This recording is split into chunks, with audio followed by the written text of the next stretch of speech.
3-4 সূচনায় যেটা ভূমিকা আছে সেই ভূমিকার এই দুটো নিয়ে আমাদের কথা আছে। বিএনপি জুলাই সনদের খসড়া নিয়ে তীব্র আপত্তি জানিয়েছে। দলের স্থায়ী কমিটির সদস্য সালাউদ্দিন আহমেদ একেবারে স্পষ্ট ভাষায় বলেছেন, চূড়ান্ত খসড়ার সূচনা এবং 2-3-4 দফায় একেবারে গ্রহণযোগ্য নয় বিএনপির কাছে। সংবাদ মাধ্যমের বরাতে এমনই সব তথ্য জানা যায়।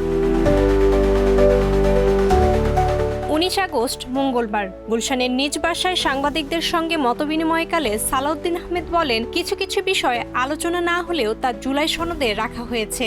এছাড়া কিছু বিষয়ে সঠিকভাবে উপস্থাপন হয়নি। সবকিছু পর্যালোচনা করে কমিশনের মতামত পাঠাবে বিএনপি।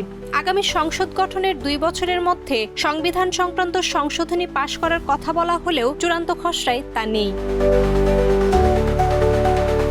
তিনি আরও বলেন, জুলাই সনদে উত্থাপিত 84 দফার মধ্যে যেসব দফায় সব রাজনৈতিক দল একমত হয়েছে সেগুলোর বাস্তবায়ন কিভাবে হবে, যেসব বিষয়ে নোট অফ ডিসেন্ট এসেছে সেগুলোর সুরাহা কিভাবে হবে এবং সংবিধান সংস্কার বিষয়ক যেসব কথা এসেছে তার বাস্তবায়ন কিভাবে, সেটা এখন জরুরি। এই সব কিছু পর্যালোচনা করে কমিশনকে মতামত জানাবে বিএনপি। সংবিধান সংশোধন প্রসঙ্গে তিনি বলেন, অনেক বিষয় আছে যেসব বিষয়ে বিভিন্ন রাজনৈতিক দলগুলো নোট অফ ডিসেন্ট দিয়েছেন। সেগুলোর অনেক বিষয়ই অধ্যাদেশ সহ সরকারের নির্বাহী আদেশে বাস্তবায়নযোগ্য। তবে সংবিধান সংশোধন এবং ঐক্যমত্য হওয়া সব বিষয়ে পরবর্তী সংসদ তাদের মেয়াদের 2 বছরের মধ্যে বাস্তবায়ন করবে বলে অঙ্গীকার দেওয়ার কথা ছিল।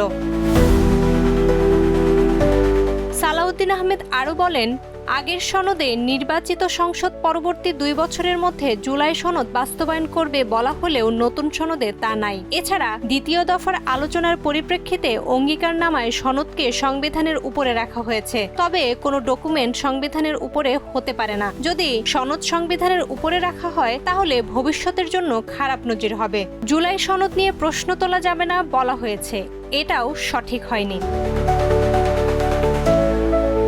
এদিকে নির্বাচন প্রসঙ্গে তিনি পরিষ্কার বার্তা দিয়েছেন, 2026 সালের ফেব্রুয়ারির প্রথমার্ধেই ভোট হবে। প্রধান উপদেষ্টা ইতোমধ্যে নির্বাচন কমিশনকে চিঠি দিয়েছেন। কমিশনের প্রস্তুতিও প্রায় শেষ পর্যায়ে। বিএনপির এই নেতা সরাসরি সতর্ক করে দিয়েছেন, কেউ মাঠে গিয়ে নির্বাচন নিয়ে বিভ্রান্তি ছড়ালেও তা নিছক রাজনৈতিক কৌশল। বাস্তবে নির্বাচনের তারিখ নিয়ে বিএনপির কোনো সংশয় নেই।